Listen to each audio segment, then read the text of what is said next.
안녕하세요. 불만찬 기자들입니다. 이번 주는 더비 주간입니다. 네, 여러 더비가 열리는데요. 가장 관심을 끄는 건 아무래도 선장을 잃은 울산, 그리고 선박이 흔들리고 있는 전북의 현대가 더비겠죠. 팀 분위기에 정말 큰 영향을 끼칠 그런 더비라고 볼 수 있고, 토요일 밤에 열리기 때문에 다른 팀 팬들도 눈여겨보지 않을까 싶은 매치업입니다.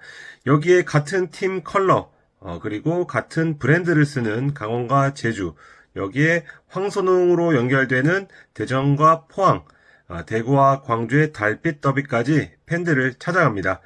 본격적인 프리뷰에 돌입하기 앞서서 창 기자가 이번 라운드까지 취재를 하고 올림픽 취재차 8위로 떠납니다. 현장에서 죽어라 고생할 파리 찬에게 격려의 댓글 달아주시면 감사하겠습니다.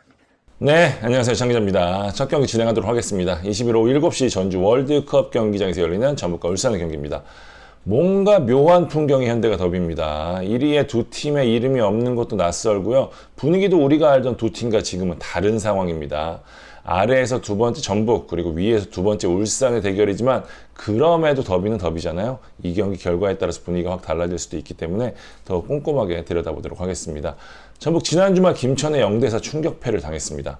제주를 잡고 10경기 만에 승리를 챙기면서 반등 하나 했더니 예상 밖의 대패를 당했습니다. 물론 퇴장이 발생하는 변수가 있었지만 유효 슈팅이 단 한 개도 없을 정도로 내용이 너무 좋지 않았던 데다가 이 말씀드린 대로 이제 시작이다라고 한 분위기에서 치른 첫 경기에서 당한 완패였기 때문에 충격파는 더욱 컸습니다.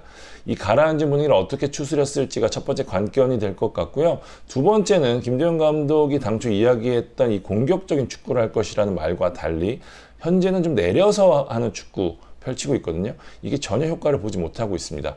이 수비 밸런스가 깨진 상황에서 내린 고육지책으로 보이는데 이마저 지금 통하지 않고 있거든요.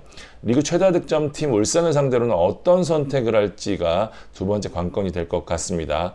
홍정호와 함께 중앙을 지키던 박진섭의 공백은 이재익이 매우 전망이고요. 김진수도 지난 경기를 통해서 복귀전을 치른 만큼 이날 선발 명단에 이름을 올릴 가능성이 높습니다. 여름 이적 시장에서 영입한 이 안드리고는 이날 전까지 등록이 될지 여부가 좀 미지수로 보입니다.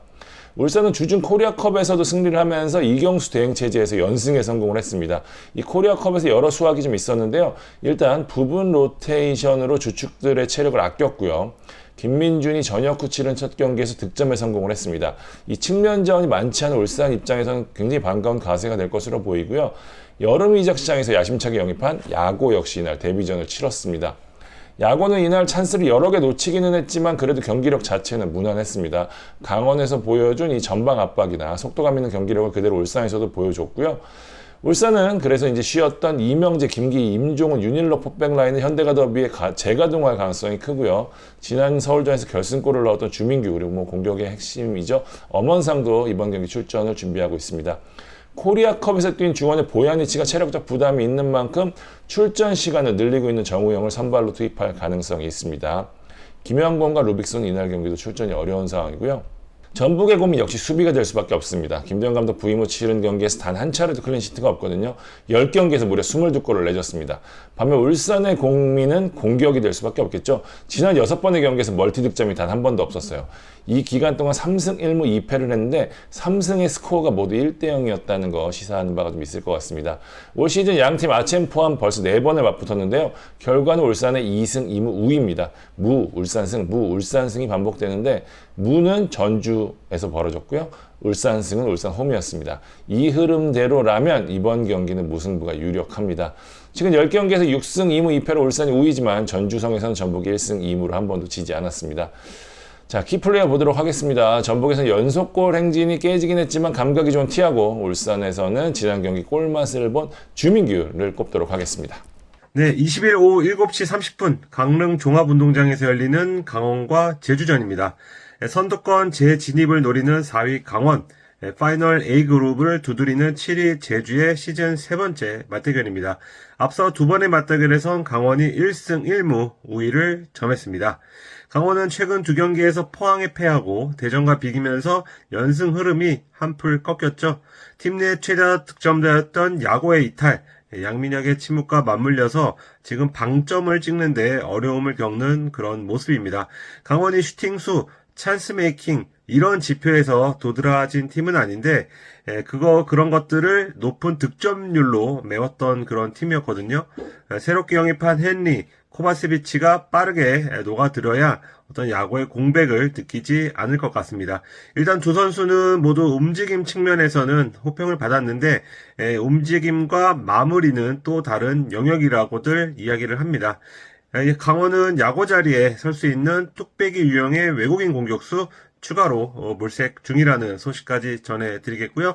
일단 이 경기까지는 기존 자원으로 경기에 나설 것으로 보입니다. 제주는 패승, 퐁당퐁당 행보를 보이고 있죠. 홈에서 3연승, 원정에서 3연패, 홈과 원정 상성이 뚜렷한 팀입니다. 더구나 주중에 김포전을 치르고 육지 2연전을 치르기 때문에 체력적인 요인도 고려해야 됩니다. 주중에 휴식을 취한 강원이 아무래도 체력적으로 우위를 점할 수 있겠습니다. 이번 경기 핵심 포인트는 두 가지입니다. 첫 번째, 핵심 자원들의 공백입니다. 강원은 김영빈이 누적 경고로 빠지죠. 강투지가 부상으로 지난 경기에 결장했는데 이번 경기 출전은 반반이거든요. 그런 만큼 센터백 구성에 대한 고민이 있을 수밖에 없고 이기혁은 일단 센터백으로 나설 것으로 보이고요. 장기 부상에서 돌아온 윤석영은 선발 복귀 가능성이 있습니다. 제주는 요새 본체로 불리는 이탈로가 지난 포항전 경고로 누적 경고를 당했습니다. 사후 경감이 되지 않는다면 강원전에 나설 수가 없습니다. 중원 문제점을 이탈로가 많은 활동량과 존재감으로 커버를 하고 있는데요. 이탈로가 빠질 경우 중원 무게감이 떨어질 수밖에 없습니다. 더군다나 상대팀, 지금 강원 같은 경우에 김동현 선수가 전역을 해서 빠르면 이날 복귀전을 치를 수 있는데 이런 중원 싸움이 키를 쥐고 있다고도 볼 수 있습니다. 제주의 스쿼드에 호재가 있다면 지난 경기를 통해서 구자철과 유리 조나탄이 부상해서 복귀를 했고 공교롭게 강원 출신인데 갈레고가 데뷔전을 치르면서 스쿼드가 한층 탄탄해진 느낌입니다. 김건우 그리고 임채민, 송주호는 복귀까지 어느 정도 시간이 걸립니다. 이제는 그래도 어느 정도 로테이션을 돌릴 여유를 지니게 됐습니다. 키플레이어는 강원 양민혁, 제주는 유리 조나탄으로 하겠습니다. 양민혁은 프로 계약서에 사인한 이후에 지금 6경기 연속 침묵 중인데요. 체력 저하 때문으로 보이는데 EPL 가더라도 그 전에 다시 한번 좋은 모습을 보여줄 필요가 있겠고요. 제주에선 지금 페이스가 굉장히 좋은데요. 그래도 지난 포항전에서 봤듯이 유리 조나탄은 분명 최전방에서 차이를 만들 수 있는 선수입니다. 김영빈이 빠진 강원 수비진의 위협을 줄 자원으로 보입니다. 자, 21일 경기로 가도록 하겠습니다. 오후 7시 인천 전용구장에서 열리는 인천과 수원FC의 경기입니다. 인천 주중 울산과의 코리아컵에서 0대1로 패했습니다. 결과는 아쉽지만 내용을 좀 봐야 되는 게 변재석 감독 대행이 완벽한 로테이션 카드를 꺼냈습니다. 어린 선수들이 대거 나섰고요. 벤치에도 핵심 자원을 앉히지 않았어요. 그만큼 리그에 집중을 했다는 이야기겠죠. 인천 현재 9위로 강등권 마지노선인 대구와 승점차가 불과 2점인데요. 이 4년간 팀을 이끈 조성환 감독이 사퇴한 가운데 다행히 반등의 실마리를 찾은 모습입니다. 지난 광주전에서 10경기 만에 승리를 신고했고요. 이 전체적으로 조성환 감독 시절과 전형이나 스타일 큰 차이는 없지만 그래도 세부적으로는 좀 달라진 게 있습니다. 조금 더 도전적이고 공격적인 플레이를 펼친다고 해야 할까요? 측면 활용도도 조금 올라갔고요. 제르소가 없는 상황에서 공격이 계속 고민일 수밖에 없는데 일단 나아진 모습입니다. 무엇보다 수비가 좋아진 점이 좀 반가울 것 같은데요. 2경기 연속 무실점입니다. 이 문지환이 중용되고 정동현이 중앙으로 가는 등 여러 가지 다양한 변화를 통해서 수비진도 조금은 괜찮아진 모습입니다. 수원FC는 지난 대구전에서 후반 막판 터진 권경원의 극장골로 2대2 무승부를 거뒀습니다. 5경기 무패행진 달리고 있는데요. 선두 김천과 승점차가 불과 5점밖에 나지 않은 5위를 달리고 있습니다. 기대 이상의 순항을 이어가고 있는데요. 엄청난 변수가 발생했습니다. 권경원이 이번 주말부터 이탈할 가능성이 높습니다. 방송을 찍는 현재 버전으로는 아직 100% 완료된 것이 아니라 조심스럽긴 하지만 인천전 출전이 어려울 것 같다는 내부 이야기입니다. 권경원 설명이 필요 없는 수비의 핵심 중에 핵심이잖아요. 수협 입장에서는 이 다른 선수의 이탈보다 느끼는 데미지가 더 클 것 같은데요. 지난 시즌 엄청나게 실점이 많았던 수협이었는데 김원준 감독의 전술적 효과도 있긴 하지만 이 권경원의 가세가 굉장히 컸거든요. 일단 수협은 잭슨으로 이 권경원의 자리를 메울 생각이지만 클래스 차이가 분명히 있다는 거 고민이 될 것 같습니다. 수비와 달리 공격은 상황이 좋습니다. 지동원 지금 2경기 연속골 기록 중이고요. 안데르손 연속 도움으로 단독선도 질주하고 있고요. 여기에 지난 경기를 통해서 이승우가 복귀전을 치렀고요. 안병준과 노경호 역시 수협 데뷔전을 치렀습니다. 현재 이렇다 할 부상자가 없는 수협이기 때문에 김은중 감독이 앞쪽에는 다양한 변화를 줄 수 있을 것으로 보입니다. 올 시즌 두 번의 맞대결 모두 수협이 승리를 했습니다. 지난해에는 인천이 1승 2무로 앞서 있었는데 기류가 바뀌었거든요. 양팀 모두 올 시즌 득점의 절반 가까이를 후반 30분 이후에 기록을 했기 때문에 막판까지 이날 경기는 좀 주목할 필요가 있습니다. 인천에서는 10골을 기록 중인 무고사를 수협에서는 인천전 3경기 연속골을 기록 중인 이승우, 이 두 선수를 키플레이어로 꼽도록 하겠습니다. 네, 21일 오후 7시 서울 월드컵에서 열리는 서울과 김천전입니다. 6위 서울과 선두 김천의 맞대결인데요. 서울은 3연승 뒤에 최근 3경기에서 패승패를 기록 중입니다. 주말 울산전에서 후반 추가 시간 수비진의 실수로 결승골을 헌납하면서 승점을 놓쳤습니다. 수비 안정화 없이 아챔권 진입은 어려울 수 있다는 걸 다시 한번 보여준 그런 경기인데요. 김기동 감독은 일단 괜찮다면서 선수들에게 위로 메시지를 전했습니다. 김천도 3연승 질주하다가 2경기 연속 삐끗했지만 지난 라운드에서 전북을 4대0으로 크게 잡고 선두를 재탈환했습니다. 확실히 저력이 있는 팀이라는 걸 다시금 알게 된 전북전이었죠.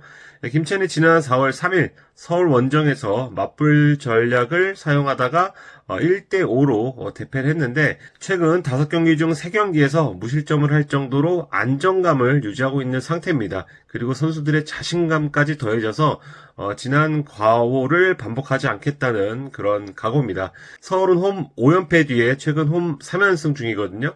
여러모로 양팀의 상암 제격돌이 어떻게 흘러갈지 굉장히 궁금합니다. 김천은 최근 원정 7경기에서 1승, 원정보다 홈 성적이 월등한 팀 중 하나란 점을 기억할 필요가 있겠습니다. 일정상으로 김천이 유리합니다. 김천은 코리아컵 8강 진출에 실패하면서 주중 휴식을 취하면서 오로지 서울전을 준비했는데 반면에 서울은 17일 포항 원정을 치르고 돌아와서 홈 경기를 치러야 합니다. 일단 로테이션을 가동할 예정인데요. 제시 링가드 그리고 이승모가 지난 경기에서 부상을 당해서 이날 결장이 불가피하고요. 이태석 선수는 지금 울산과의 스왑딜이 진행 중인 상황이라서 경기를 치르지 않고 서울로 돌아갔습니다. 그래서 큰 폭의 로테이션은 어려울 수 있다는 전망이 나오고 있습니다. 그리고 제가 두 건의 보도를 냈었는데 이제 아랍 선수 센터백은 이제 오피셜이 떴고 그리고 지금 루카스 실바 선수도 곧 합류할 그런 예정인데요. 당장 두 선수의 투입 여부는 지금 김천전에서 미지수라고 볼 수 있기 때문에 링가드와 이승모의 이탈은 서울로서는 큰 손실일 수 있습니다. 그리고 15일까지 김천 소속이던 센터백 이상민, 풀백 윤종규의 경우에는 컨디션을 체크한 뒤에 엔트리 포함 여부를 결정할 것으로 보입니다. 김천은 주중에 7기가 전역을 했지만 이미 한 달 전부터 7기 없는 스쿼드를 준비했죠. 공백은 딱히 느껴지지 않는 그런 상황입니다. 이번 경기 앞두고 김민덕이 주장, 박승욱이 부주장으로 선임이 되면서 주장단의 교체까지 감행을 했습니다. 최근엔 최기훈, 박성혁뿐만 아니고 서민우, 이동경, 맹성우, 김대원 이렇게 득점에 가담을 많이 하고 있습니다. 잘 되는 팀의 전역이라고 할 수 있고요. 그리고 이동경의 경우 비록 페널티킥이었지만 지난 전북전을 통해서 김천 데뷔골을 넣으면서 기세를 올렸습니다. 키플레이어는 서울 조영욱, 김천은 이동경으로 하겠습니다. 최근 많은 골을 넣고 있는 일류첸코와 박상혁의 팀 기여도도 당연히 높지만 수준 높은 두 선수가 얼마나 번뜩일 수 있는지 이날 경기를 통해서 지켜보고 싶습니다. 또한 두 선수는 새로운 대표팀 감독 체제에서 다시 대표팀의 문을 두드리고 싶어 할 겁니다. 자, 5번째 경기입니다. 같은 시각 대전 월드컵 경기장에서 열리는 대전과 포항의 경기입니다. 최하위 다이전 5경기째 승리가 없습니다. 지난 강원전에서도 1대1로 비겼는데요. 대전 지금 지난 서울전에 이어서 강원전까지 2경기 연속 선제골을 넣고도 지키지 못했습니다. 공격 쪽에 워낙 부상자가 많아서 이 공격적 문제를 해결하는데 아무래도 초점이 맞춰져 있었는데 제가 볼 때 지금 대전의 불안 요소는 오히려 수비입니다.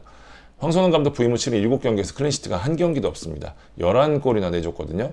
이제 공격은 영입생들이 좀 자리를 잡았고 부상자들이 들어오면서 조금씩 힘을 내는 형국인데 여기에 또 영입한 김현욱 선수 이번 경기에서 데뷔전 치를 공산이 크고요. 지난 경기에서 쉬었던 마사도 이번 경기에는 출전할 가능성이 높습니다. 물론 측면 자원이 여전히 부족하지만 그래도 앞쪽에 다양한 카드가 생긴 만큼 이제 뭐 자원에 대한 아쉬움보다는 조합에 대한 부분을 해결해야 되는 황선홍 감독인데요.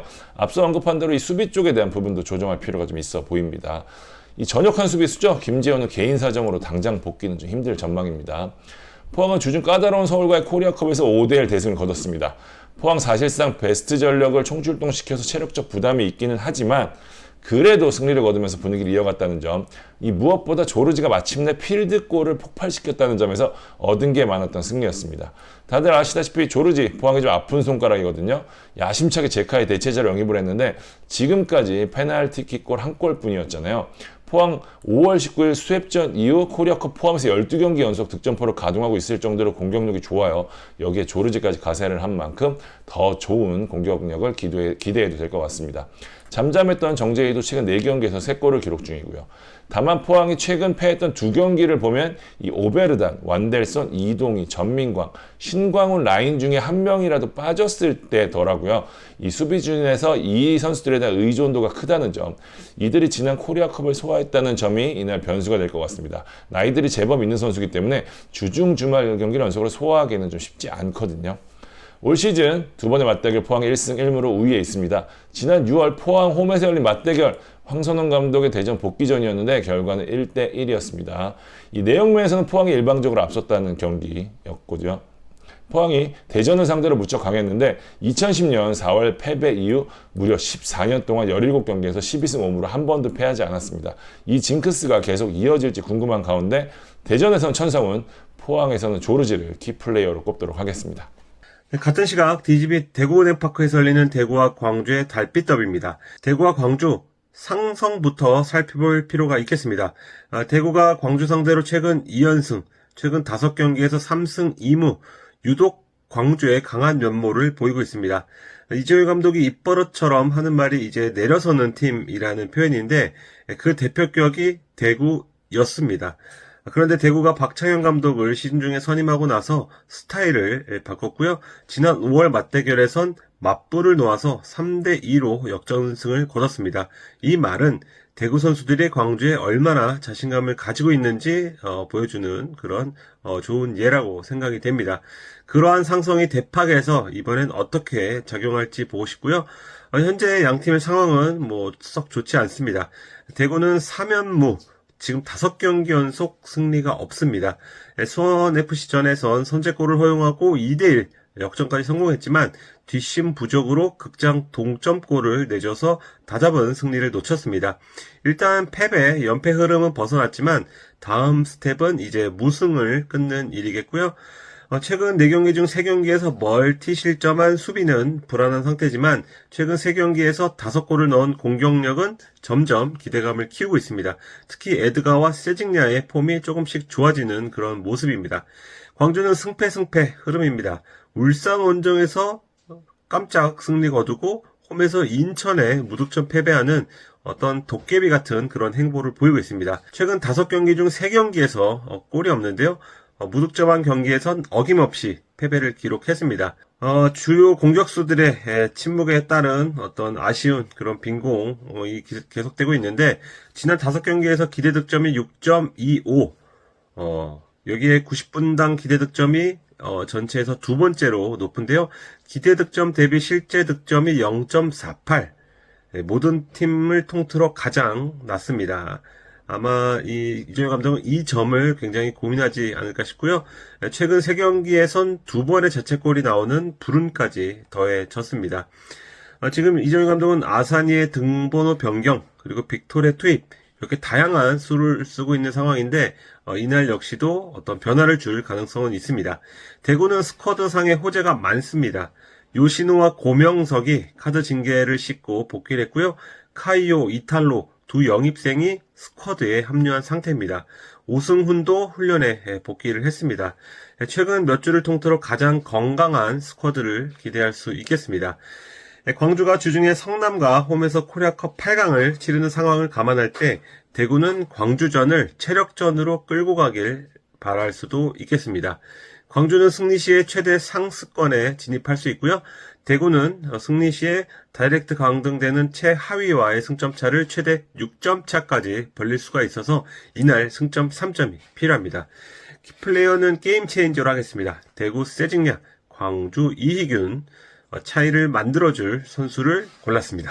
자, 24라운드 프리뷰해봤습니다. 이번 라운드도 대박 경기, 대박 관중 기원하면서 방송 마무리하겠습니다. 모쪼록 비 피해 없기를 볼만찬 함께 기원하도록 하겠습니다. 지금까지 볼만찬 기자들이었습니다. 감사합니다.